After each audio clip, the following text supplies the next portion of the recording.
श्री श्याम, हारे का सहारा बाबा श्याम हमारा। परमात्मा ने हम सबको अपने कर्तव्यों का, सामाजिक कर्तव्यों का, दायित्वों का निर्वाह करते हुए, पुण्य कर्मों को करते हुए, पुण्य कमाते हुए, मनुष्य योनि में आकर ईश्वर के रहस्यों को समझते हुए आनंदित रहने का पूर्ण अधिकार दिया है।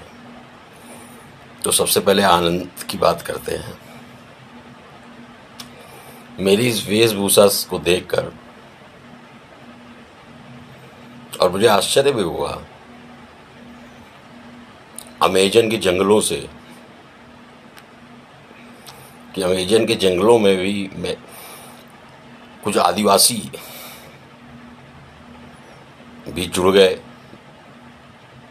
और मुझे आश्चर्य होता है कि वहाँ भी नेट कनेक्टिविटी है और सोशल मीडिया का प्रयोग करते हैं आदिवासी। तो उनको लगा कि ये भारत का कोई आदिवासी है। अच्छा है, परमात्मा की इच्छा है कि वो लोग भी श्याम रस का पान करें, क्योंकि श्याम रस जिसके भाग्य में है उसको मिले। अभी एक प्रश्न आया एक निराश श्याम भक्त से। कहते हैं कि दुनिया ताने देती है, असफलता में ताने रूपी ईंट फेंकती है। बहुत बदहाल समय चल रहा है। तो मैंने कहा कि उन ईंटों से तुम महल बना के दिखाओ। तो उन्होंने कहा कैसे होगा? जमाने की ईंटों से महल बनाकर खड़ा कर दो। संभव है, क्योंकि ईंट कभी कभार सोने की भी आती है जो फेंकी जाती है, क्योंकि हर ईंट फेंकने वाला आपका दुश्मनी नहीं होता। कई बार ताने जो अपने देते हैं ईंट रूपी,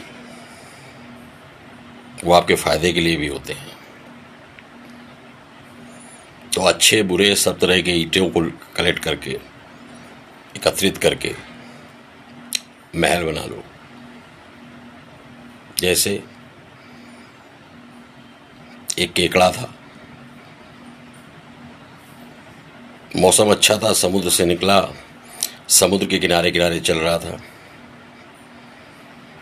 और जब वो चल रहा था तो उसके पैरों के निशान बन रहे थे। वो थोड़ा चलता, पीछे मुड़ के देखता पैरों के निशान बने हुए हैं। फिर थोड़ा आगे चलता, देखता मुड़कर, ऐसे रुक कर देखता बार बार और आगे चलता जा रहा था। उसको अच्छा लग रहा था, देखो मेरे पैरों के निशान बने हुए हैं। तभी एक लहर आई और उसके सब पैर के निशान जो है वो मिटाकर चली गई। केकड़ा बहुत नाराज हो गया। उसने कहा कि लहर, समुद्र, ये तुमने क्या किया? जिस चीज से मैं आनंदित था तुमने उसको ही मिटा दिया।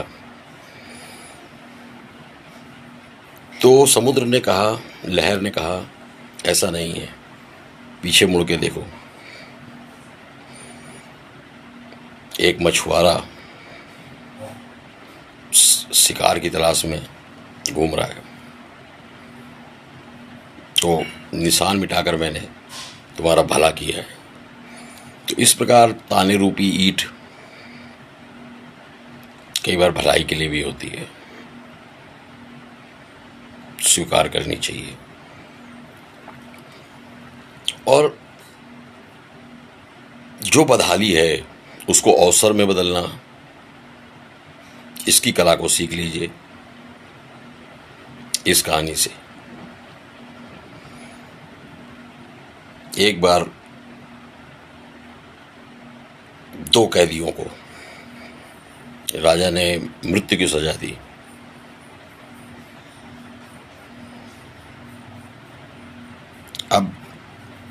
दोनों कैदी परेशान थे कि राजा ने मृत्यु की सजा दे दी, अब तो फांसी भी लटका देगा। दोनों को जब उनका समय आया ले जाया जा रहा था, जल्लाद लेके जा रहा था फांसी में लटकाने के लिए। तभी एक कैदी ने कहा, मुझे राजा से कुछ बात करनी है। मतलब अभी भी, मतलब जब अंतिम समय आ गया है, उसने अपनी जीने की चाह नहीं छोड़ी है।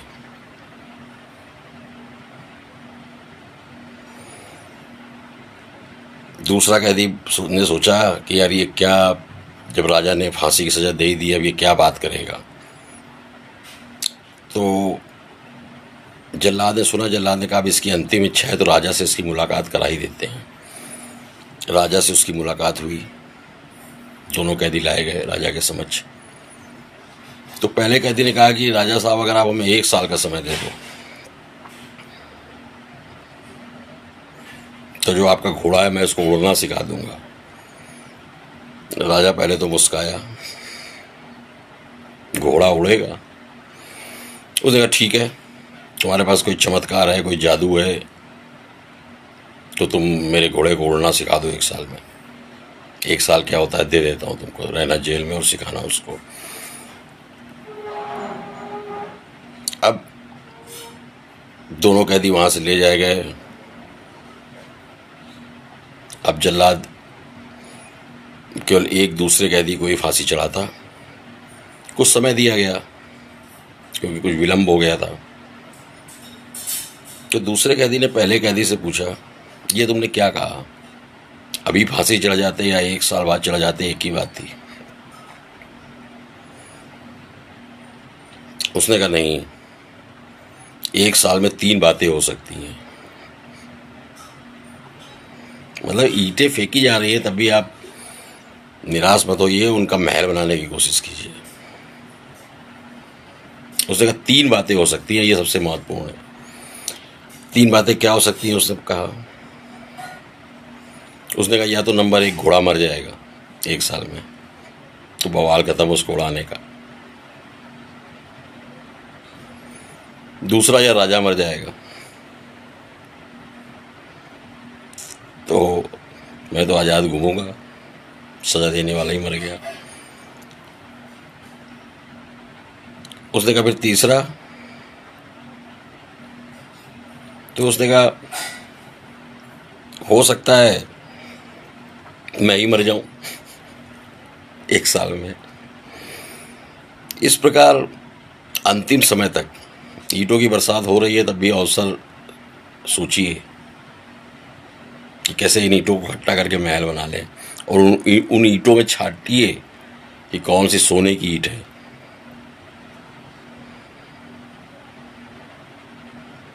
तो तुम वो बनो जो जमाने की पड़ रही ईंटों को भी स्वीकार करो और उनसे महल खड़ा करके दिखाओ। जय श्री श्याम। आज के लिए इतना ही।